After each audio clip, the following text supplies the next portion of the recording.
Hello everyone, welcome back to Perception Paradox. My name is Zivile and I'm your host, and today we're back with one more episode. It's going to be about entrepreneurship, leadership, and my guest today is Tomas De Souza, who is CEO of Mink. And Mink is Malmö's startup house and one of Europe's leading incubators. 3-time CEO, 4 times executive in large corporations, 5 times founder, 2 exits, 5 board roles, including 1 chair. I'm pretty sure Tomas has what to share, and we dive into the topics of entrepreneurship, leadership, innovation, technology, and overall his wisdom, how he sees the current landscape. So I guess let's not wait and let's dive in. I hope you enjoy.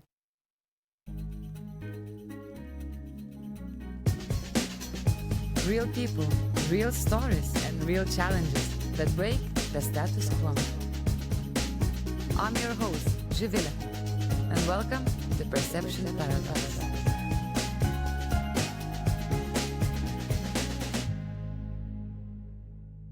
Ladies and gentlemen, welcome back to Perception Paradox, and today we're up for a treat, one more episode where we're going to dive in innovation, entrepreneurship, and today I have Tomas with me. Hi, Tomas.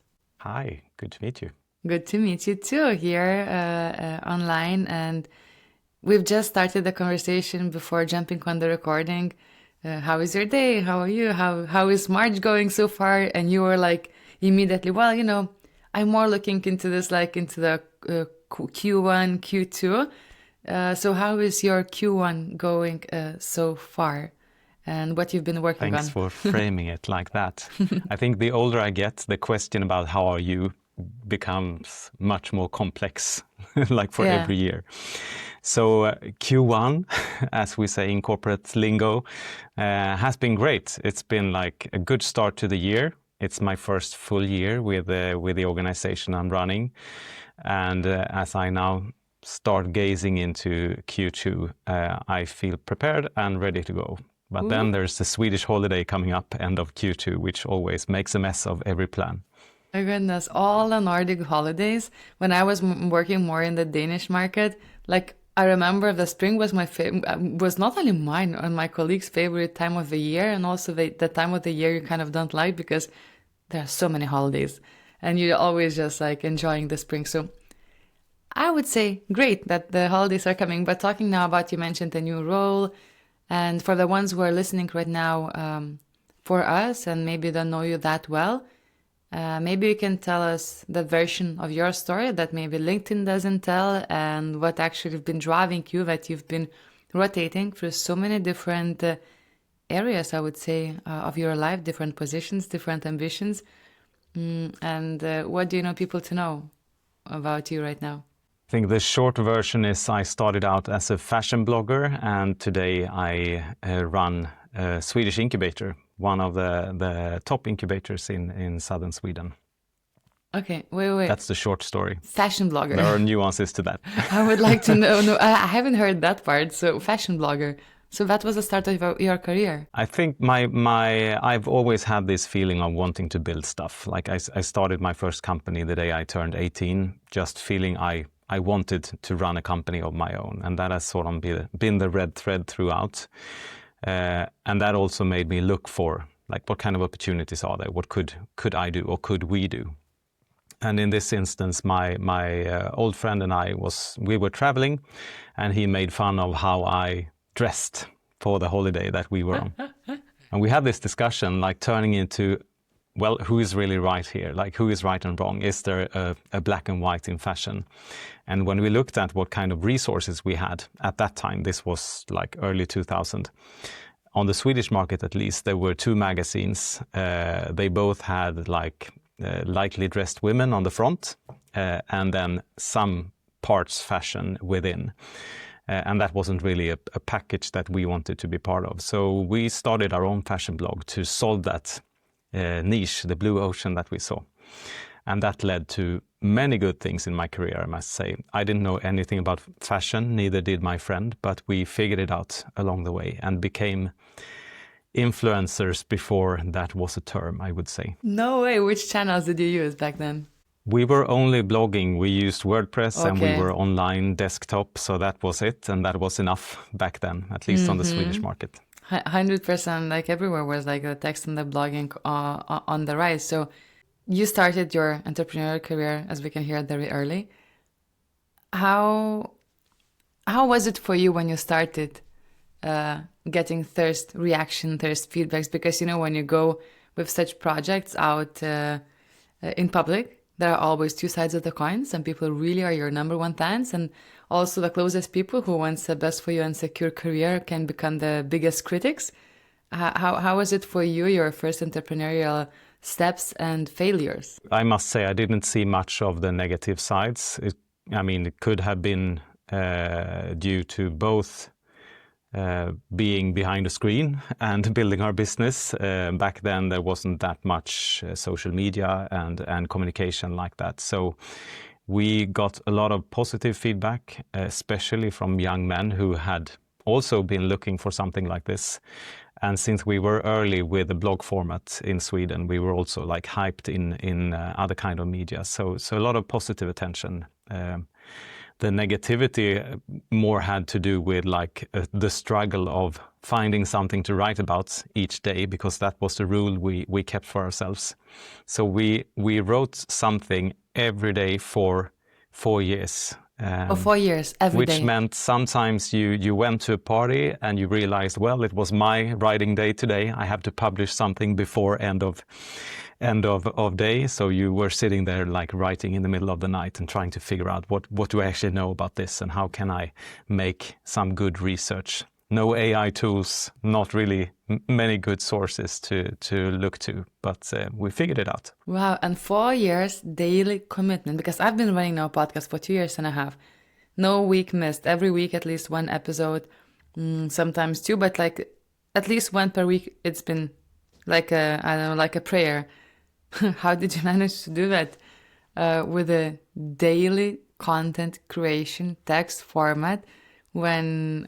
Yeah, obviously it was different times creating that. Have you ever reached a point where you were like, oh, okay, maybe it's enough, I don't see the results, or what kept you going? Well, two answers to that really. To start with, I think you have to make up your own rules, because there will be, if you are to hold yourself accountable, you really need to have a structure that you follow. At least that's how I work, or I need that to be able to continue.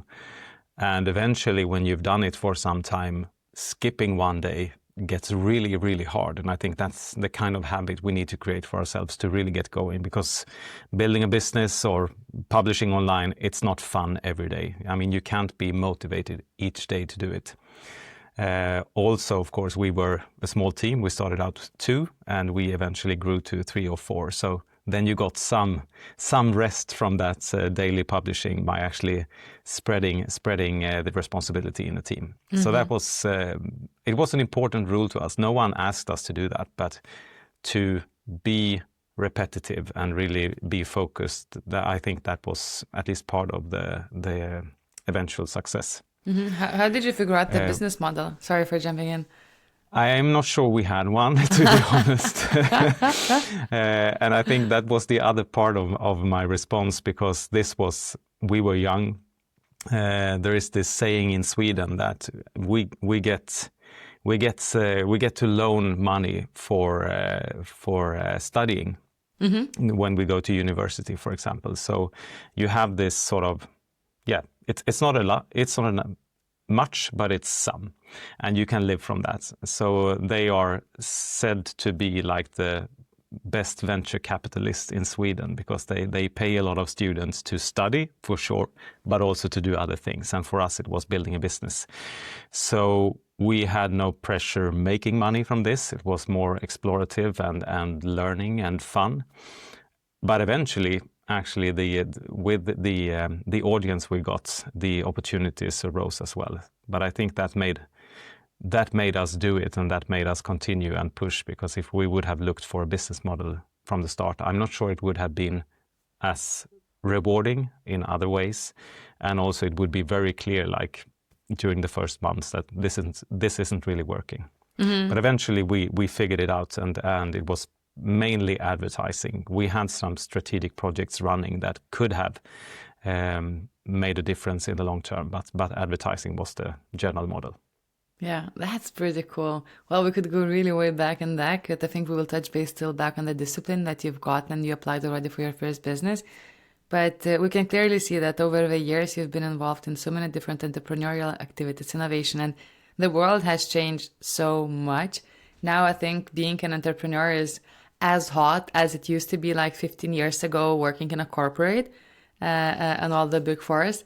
And we can clearly see also the change in the innovation system, right? And you've been someone who've seen it from the very different roles and also from inside the corporate life and organization, from the founder perspective, and now you're running an incubator. So from where you sit right now, is the current innovation system actually working with the latest fast growth technology innovations happening in the world and this all that in general change of how we learn and how we build stuff?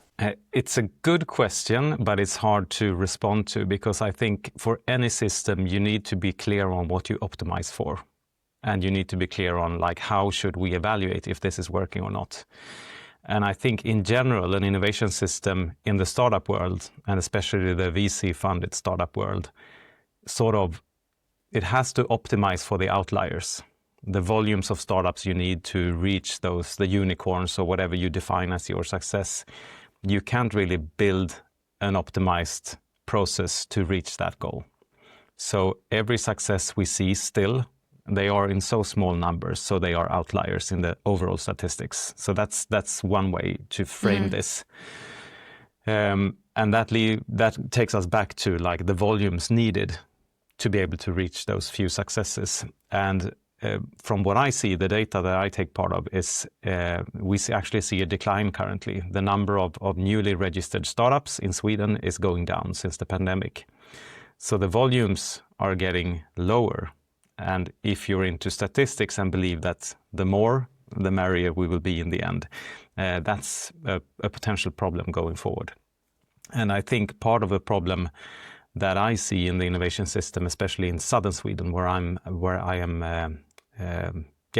working, is that it's been set up to support early stage founders, which is great, but that means that if you set up a system to support early stage, you invest a lot of resources and money into the volumes, while those who actually proceed and goes to the next step, they get less support.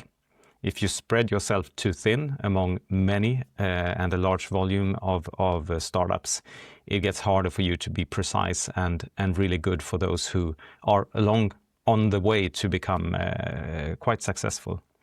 So I think the support term in southern Sweden, it's actually been named the innovation support system for some time. I think that's a problem. I think good entrepreneurs don't really need support. They need the right conditions. And that's something that you build and produce. And if you're into support, you don't really produce anything. So that's a mindset I think needs changing. That's exactly. I've just came back from the Deep Tech Week in Paris, and exactly the conversations that were happening, especially with the scale-ups, that if we want to continue not supporting but providing the right tools and conditions for them, we need to make a change in regulations. And also, how do we work with the money attractions? Because we go to the US, we cannot get that amount of money to continue their I don't know, satellite lasers development in Europe, because it's simply not enough tickets for them to do that. But that's very interesting. I would like now to then follow up and touch base, first of all, that you've been seeing the decreasing numbers in Sweden since the pandemic.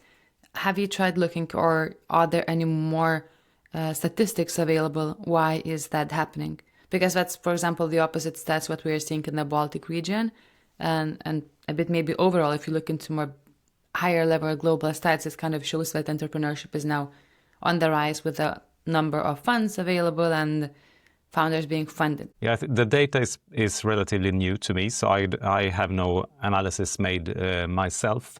What I would assume when looking at that data, and what I also have seen happen during this time, is of course that the general idea of risk capital flooding the market has been reduced. Like the story around VC venture capital is that it's more precise. It goes to those who are already slightly profitable, or at least building revenue, which means that the early stage that is not well funded actually it becomes more risky for an entrepreneur to step into that early process. So I think it has much to do with storytelling, like the general idea of this being an opportunity. When VC capital was at the strongest around 2020, it made a lot of sense to go into that opportunity. I think everyone has become more risk averse following the pandemic and then wars that have lined up since then. So I think from private economy to the world view is more risk averse than it used to be. Mm-hmm. And now, since you joined an incubator, right, and we see up and rise right now different initiatives, innovation for founders. So what's your mission? How do you see yourself distinguishing between within the current ecosystem, and how do you think, what kind of conditions entrepreneurs nowadays need in the current landscape? Yeah, just a short starter to that is that Mink is fully owned by the city of Malmö, which is the third largest city in Sweden, and that makes quite a difference to us in relation to privately run incubators. We have a long-term funding and we have strong support from the city to do what we do, and there's a general positive idea of us doing what we do. Mm-hmm. So that's a good prerequisite for doing good things. And the long-term aim with Mink started already 23 years ago. So we have quite a lot of history to both rely on, but also to relate to. And the job I got when I joined in August was really to find and craft the new vision for Mink. The owners and the board want a new direction, something that is more clear to everyone involved, all stakeholders around and within Mink, but also that builds with the same kind of ambition that the city of Malmö does, because it's quite specific in what kind of successes it looks for, being one of very few cities that can become carbon neutral within the next 4 years, for example. So they look for a higher ambition, but when I try to scratch the surface and see what do they mean with that, no one is really clear about what they mean, but they want more. So my job is to make something more out of Mink, and that's where I start. So what is more in this context? And relating back to what I said about the general problem I see with the innovation system, I believe that Mink needs a clearer idea of what we produce, like what are we building? Going from this supportive role to what others are building, the entrepreneurs, to an idea for ourselves. We want to see more companies like this. And currently I'm testing different sayings here. So the saying I go with currently is that we build the future businesses of Malmö. Because that's what we see in the historic data. We have been part of building some of the most successful companies in Malmö, in and around Malmö. And it's always hard to say, like, what part did we play in that? Of course, it's the founders and the team and eventually the organization that creates that success. But if we have a clear idea of the value we bring into the process and the different stages, we should be able to do much more with the resources we have today. Mm-hmm. So slightly changing, or actually changing mindset from support to building. And since I'm an entrepreneur myself, I want to be part of building things. And now when I can build a portfolio of companies instead of just focusing on one company, I get extremely excited by every opportunity that comes into our environment. So I want us to have a bigger footprint within Malmö and the region. And I want us to be known for producing some of the greatest companies from Sweden. So what kind of environment would you say entrepreneurs need nowadays to actually succeed and build those companies? The simple and first answer is really the environment where people are like them. I think ambition creates ambition. And it starts with my organization. The more ambitious we are in our strategies and ways of working, the more ambitious entrepreneurs will want to be part of the community that we build. And that goes in the next step as well. If you look at Mink and the organization and the companies that are born from within and see that this is something I want to be part of. I get excited when I look into the windows of this place. Then we can attract even more really ambitious entrepreneurs. So I think to raise the overall ambition actually creates more ambition among the entrepreneurs who can find their way to us. Kind of also this kind of the power of community and like-minded people and this drive to seeing someone working on and then you just jump in and you're just like, all right, we're going through similar problems. Let's go. Let's do this. That really helps. I love to see like culture as a tool. I think many consider culture something that just is created by the people in a certain environment. But if you consider culture to be a tool for what you want to produce or what you want to build, you can also start changing into the culture that is needed to create that environment. And to me, culture is built on the people you have on board. So the greater people, the more success-oriented people you have, the more of that culture you will get. Mm-hmm.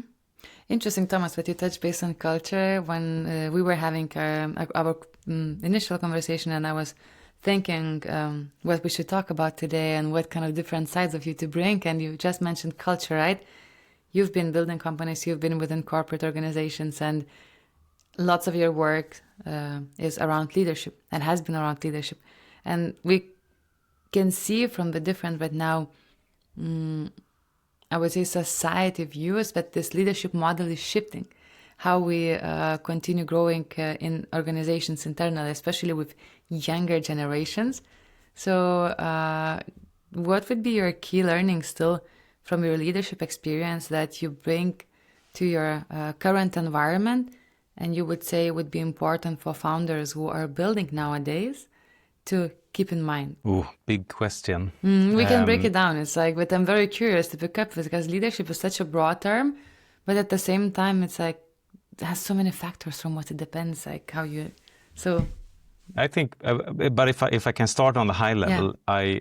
I think there is no general rule like this culture or this kind of organizational structure or this kind of leadership is the best.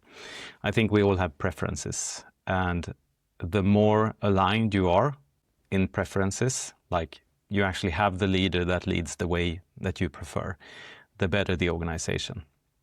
So if we boil it down to preference, the leader's preference is what should be defining for the organization. If you have a leader that is sort of out of preference, say for example that you have like me, a very culture-oriented leader that wants to have an organization that is pretty flat, where everyone takes responsibility for what they have on their desk and as their mission. If there are people in that organization that strongly prefer a hierarchy where there is a clear description of work and a list of tasks that they should produce every week, that's a mismatch, and then you get a dysfunctional organization. So that's a general rule. The leader should lead in the way that becomes that is most natural to them, because then it becomes authentic and it's easier to both lead and follow. And then you have to have the match with the rest of the organization. Next to that, I would say that the more energy and power you can unleash among your staff, the more success an organization gets.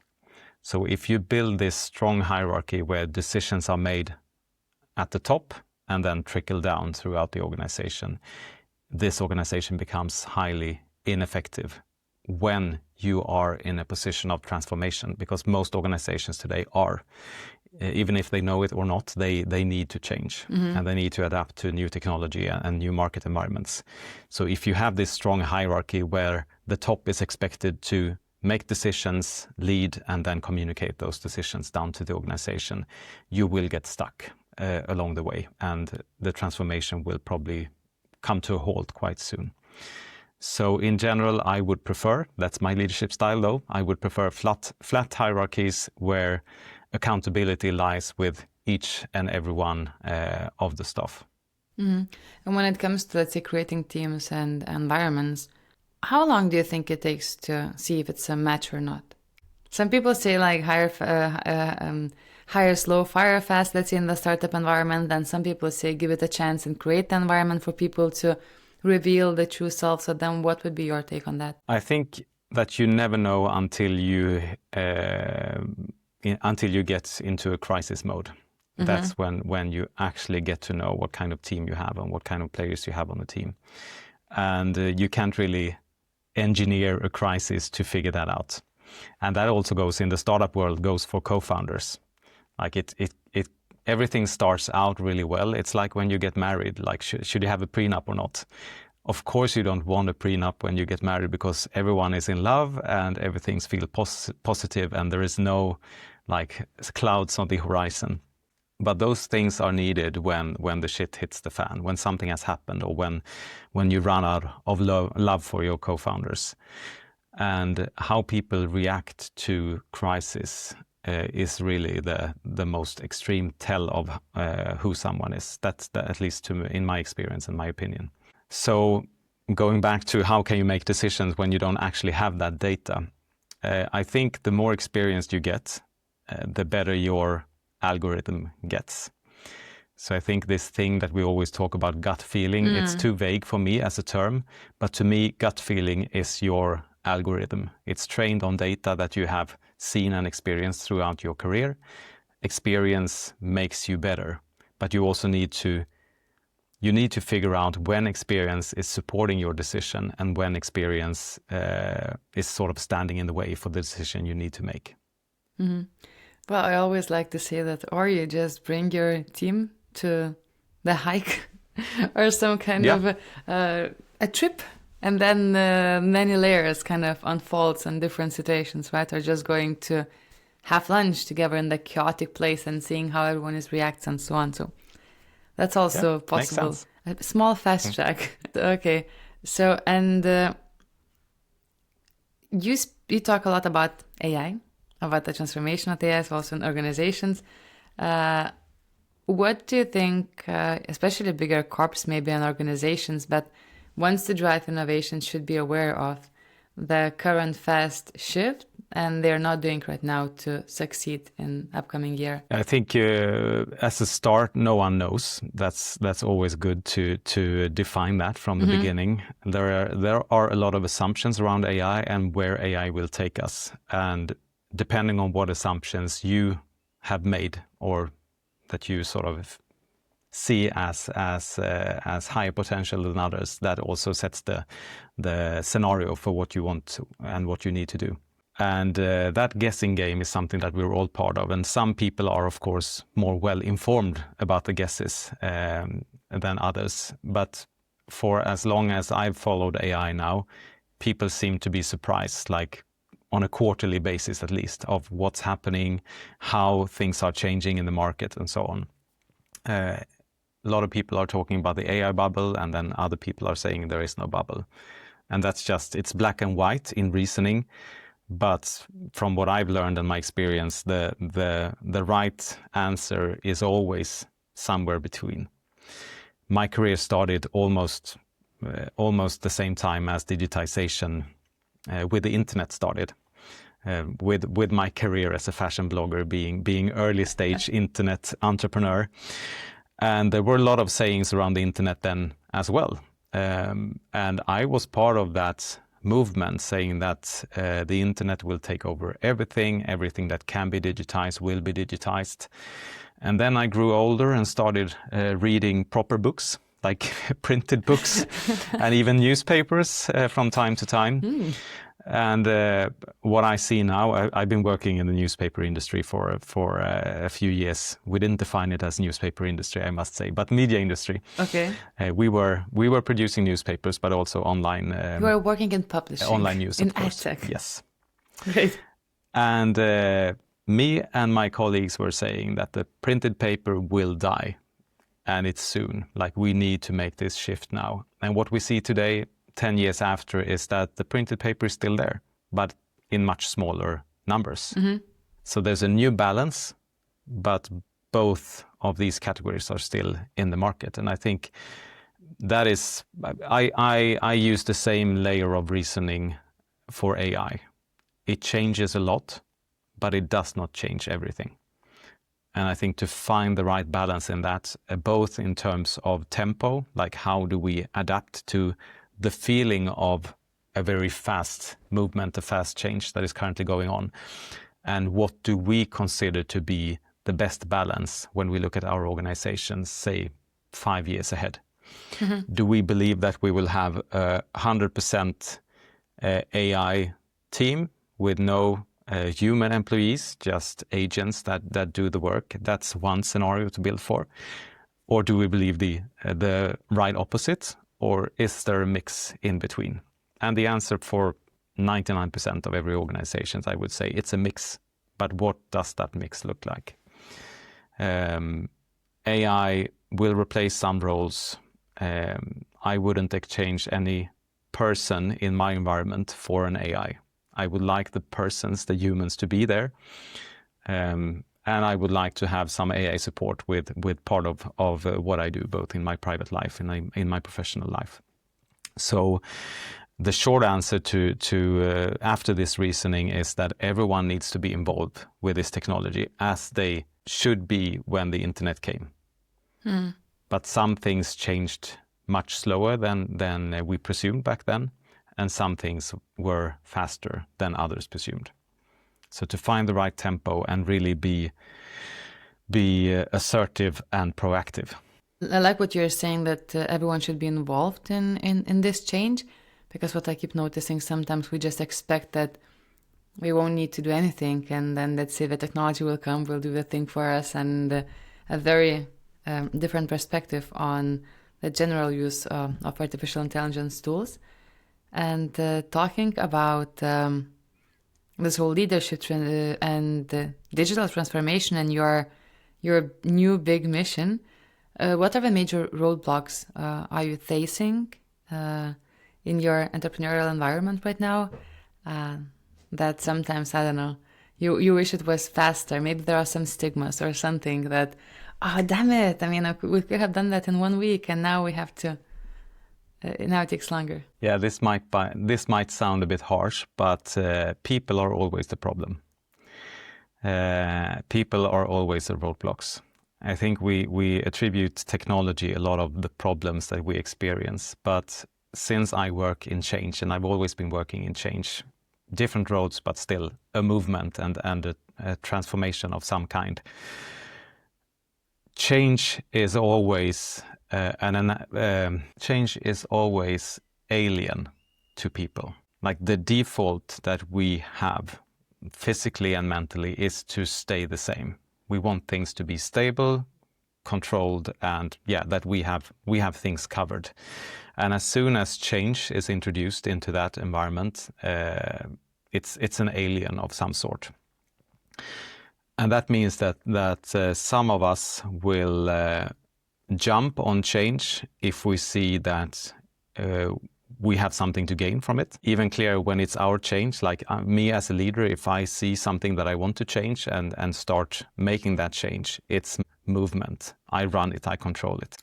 So back on track, we talked about roadblocks, and I consider people to be the reoccurring roadblocks when it comes to change, because change is often needed but never wanted if it isn't your own initiative.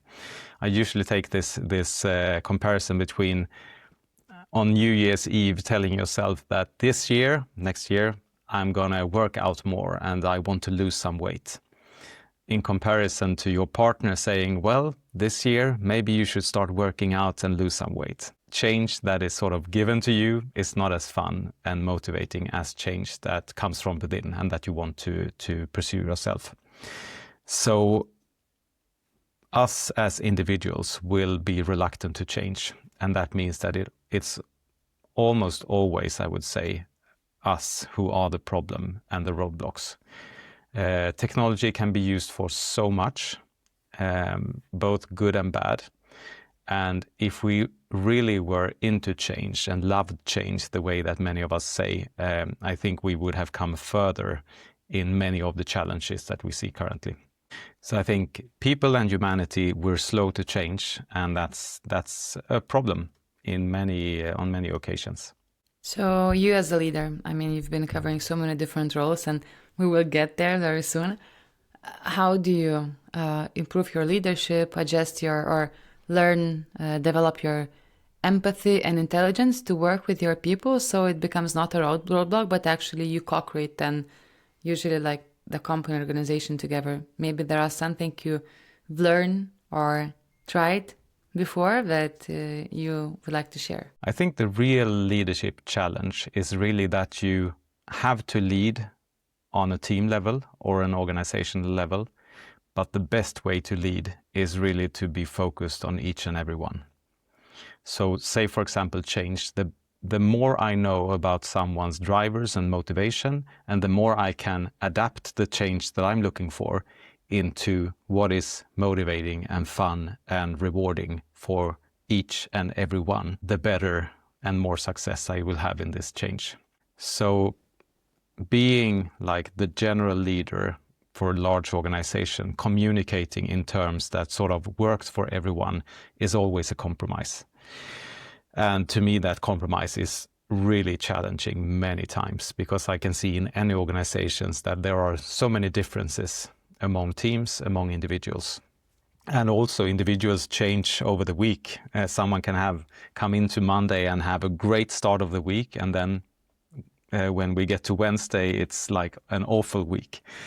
So being tailored to each and every one, that's sort of my thinking model, is the more tailored I can be into everyone's needs and wants, the more success I will get in my leadership.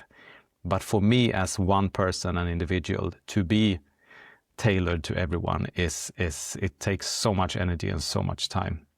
So it's always a compromise to be a leader, and that compromise comes down to prioritizations, how you communicate, and therefore how many choose to follow your lead. I think that's one of the most defining questions that I got early in my career when I did an executive MBA. And it was 1.5 years, tough work, a lot of work, weekends and evenings and traveling. And when I looked back at that experience and tried to summarize, that question was the thing that stuck with me. Why should anyone follow me? And if I can't figure that out, I'm not really a leader. I might be someone who wants to produce something or wants to create change, but I have no followers and therefore I'm no leader. So I think that's really a defining thing, how to adapt to each and every one, but do that on a general level and in a way that excites and motivates and really becomes clear in communication and how we go first into that change. Absolutely, it's like leading by example, and also being open to hear what your people are saying and what are the needs with that, what you're mentioning with the tailored approach. Thanks for sharing. I find it's very valuable, and especially nowadays when we have very different, let's say, generations in one workplace, and there are so many different, we just sometimes think different, approach things different ways. So the tailored approach, perhaps that's the way to go. And Thomas, now we're getting closer to the end, and I would like to bring us back again a bit to your journey. You've been multiple CEO, multiple founder. You had 2 exits. I don't want to get it wrong with the numbers, so I guess you are the one who can define that, if I've got it right from your bio. You also done the executive roles in large corporations. And what I would like you to ask, so these are all very high level stakes, the positions, the roles, the transition, even right now what you're doing, super impactful, high stress, perhaps high responsibility at least, and responsibility still comes with some kind of stress. So how did this career evolve in your life? And because, people do one exit and sometimes they just step back and do something quietly, but you've done 2 exits, you've done multiple companies, and you're still up and grinding and building and creating. So where is that entrepreneurial spirit and drive for impact, change, and building is coming from? And also resilience. Just as a start. Yeah, maybe. I think an exit doesn't necessarily mean that you make a lot of money and can lean back. That wasn't the case for me, at least. So 2 exits are not enough to like lean back and then rest for the rest of your life. So that's one start. But with that said, I'm not driven by money and what I earn. Instead, I would say this, like, if I call it entrepreneurial spirit that we look for in our organization, the people that step into Mink and want to be part of that environment, and what you sort of sense when you meet with them. Like, this is a person who wants to do something, who wants to create something, who wants to figure out difficult stuff. And I think that eagerness to and curiosity to follow a path like that, I wouldn't say it's something you're born with, but not everyone looks at life that way. Which also means that looking at it in other ways is totally fine. But when we talk about entrepreneurs, it's really needed that you want to struggle. For some reason, you want to struggle. And to me, that drive behind that, it took me a few years to figure that out. But when I really boil it down to why I do things, the core is that I want to feel needed somehow. I want to feel that I'm in a place, in a role with people who see that I make a difference to them somehow. And I think that eagerness and that drive has created opportunities for me. So that's one side of that. I've looked for roles that are bigger than I would probably be considered for. I've applied for jobs that I would never get, and I know that, but I tested. I tried. So that's one side of it. And the other side, as always, there have been people who have opened doors. And I think both of those need to work. You can't be highly ambitious and then just meet closed doors and walls. There needs to be someone in the other end who gives you an opportunity. And I've had the privilege. It is a privilege, both like me being a European white male, that's privilege, but there are other kinds of privileges as well. This kind of privilege, I've met people in interesting roles who I have proposed things to, and they have opened doors for me. So that means I turned CEO quite early in my career, and if you have that on your CV, it creates change later on in the career. So the sooner you start to challenge yourself into hard roles and hard tasks and show that to different people, the more opportunities you will create for yourself. So that's been my career. I've seen things, I've seen problems that I believed I could solve, and I got the opportunity to do it. I think with that comes also sort of the self-confidence I've stepped into certain roles with has been slightly bigger than reasonable, but also a bit too small to believe that I could figure it out for myself. And I'm sort of looking for that balance in every role I take on. I want to feel that this is something that excites me, and I believe I could do it well, but there are also aspects of this role or this challenge that I have no idea how to solve. And I think that fine balance between being self-confident and humble is also some kind of driver. When I was really young, I think in my first CEO role, I used to tell people that my biggest fear was to become a middle-aged white man. And I would consider myself to be there now, physically, but not mentally. So that's also a driver. Very good, because we're as young as our heart and mind is young, not about the age, right? Love it. Thanks for sharing, and thanks for being so open and giving those different perspectives. And I think that leads us to the final question I usually ask all the guests in the podcast, which will be a great ending. So for everyone who is here with us listening and who may be silently building or wants to build, what would be your key takeaway, thought to ponder after our episode right now? I think to start with, they should all pat themselves on the back because they belong to a minority of people who actually do things.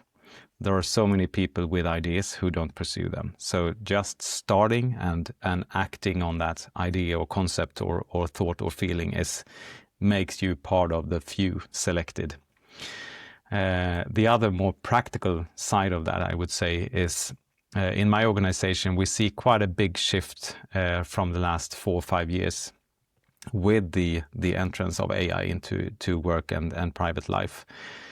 What used to be our most common recommendation was to bring in a CTO to the team to get someone who knew how to build, especially, of course, when it comes to software or digital tools. It's not the most common advice anymore because it's become so much more easy to build.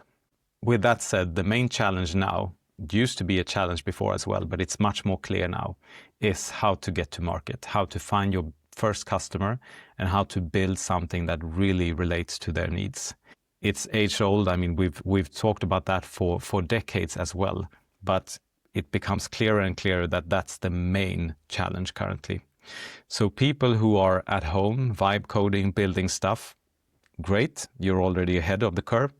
But if you continue to do that and never like ship and test on the potential customers, the users, and if you don't even try to get people to pay, it's just fun. It's a hobby. So if you want to build a business, if you want to be the entrepreneur, you need to be out there and you need to meet with real people. And that's something that will continue to be a fact even when AI has taken part of our work life. Bingo. Thomas, thank you so much for finding time, joining the Perception Paradox, sharing your insights. And definitely, if you want to make it a business and build it, you have to be out there, not to hide somewhere. And yeah, I hope everyone who joined us today enjoyed, got inspired. And if you want to connect with Thomas or learn more about the Mink and its activities, I'll leave the links in the show notes. And yeah, have a great day wherever you are. And Thomas, thank you so much for joining us today. Thank you so much. It was fun. Yay! Sorry for that white noise. I will check what is happening.